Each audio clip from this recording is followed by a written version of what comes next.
Hello everyone, today we're going to be looking at the brand new Google Pixel 8. I just got this, so what I'm going to do today is unbox it, show you what comes inside the box. Also, I'm going to set it up and give you my first impression.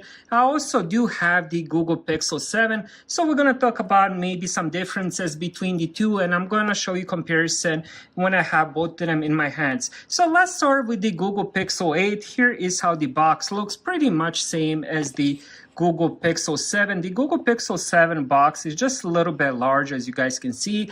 Once I open it, we'll see if the same stuff comes inside. So let's open that now. On the back of the box, nothing really, just says the phone.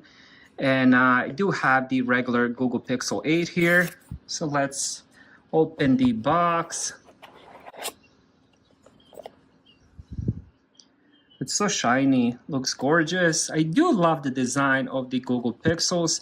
I gotta mention that because on every review I do talk about the design and how much I love it. So here is how it looks.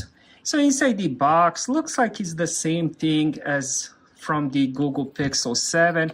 So we get this little thing, USB-C to Type-A adapter. Then we do get the pretty large cable, USB-C to USB-C.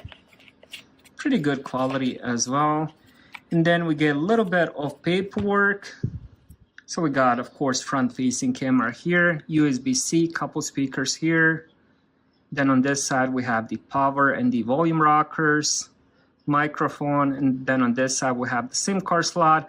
I believe they don't support the SD card expansion like that. Alright, so I just finished setting it up. The whole setup was pretty easy, just like any Android device. This phone does have the on-screen fingerprint sensor. Let's give that a try.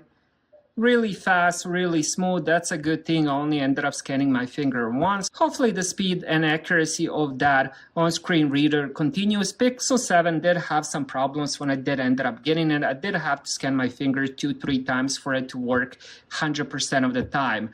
Now let's talk about the specs. When it comes to the display, we're looking at 6.2 inches, 2400 times 1080 pixels, 22:9 ratio, 424 pixels per inch. This is OLED display, 120 Hz refresh rate, 2000 nits of brightness. That's the new thing for this year, and also that 120 Hz refresh rate. So this phone does get really, really bright. Let's turn that down. It's kind of hard to see on the camera. So when it comes to the display, it is a little bit smaller, but it does have 120 Hz refresh rate and does have more nits of brightness.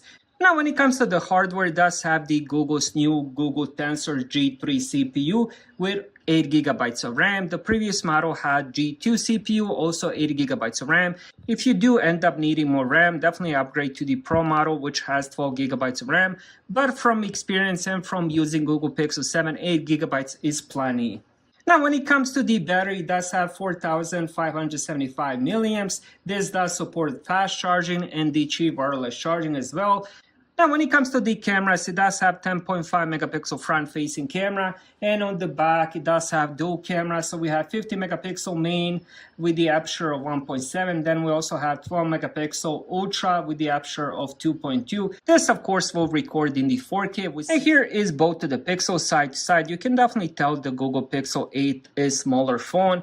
To be honest, I really do love the size of this phone. It kind of fits inside my hand really nicely. I can do pretty much all the texting, controlling all the bottom apps, even almost to the top, which is really a good thing. It doesn't weigh a lot. I definitely have to get a case, but overall, this seems like a perfect phone so far. Of course, I do have to test the performance, the battery, the cameras, and all that, but so far, my first impression is very, very positive.